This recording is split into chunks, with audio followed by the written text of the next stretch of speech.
كيكة جوز الهند بالكراميل، شكلها كلش حلو وطعمها بعد أحلى.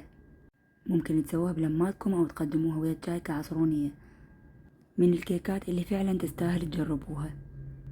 أنا سويتها بقالب كبير، تقدرون تصغرون القالب راح تطلع عندكم عالية. أول خطوة راح نحضر الكراميل. كوب شكر، طاوة على النار، خليناه من يبدي يذوب نبدي نقلب بيه إلى أن يتكرمل بهذا الشكل.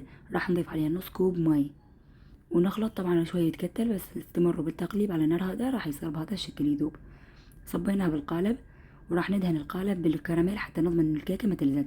اهم شي انه تدهنون القالب بهذا الكراميل نفس اللي سويناه.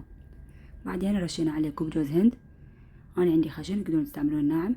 حتى نحضر خليط الكيك حطيت 4 بيضات ورشة ملح و3/4 كوب شكر وخلطت. من تضاعف البيض ضفت نص كوب زيت ونستمر بالخفق وضفت كوب لبن أو اللي هو روبة يعني، ممكن تستبدلوه بالحليب. بعدين ضفت كوبين طحين وبيكنج باودر وفانيلا. نخلط كلش زين لحد ما تصير بهذا الشكل. صبيتها بالقالب ورشيت الوجه بشوية جوز الهند. وهسه راح نسوي لها حمام مائي.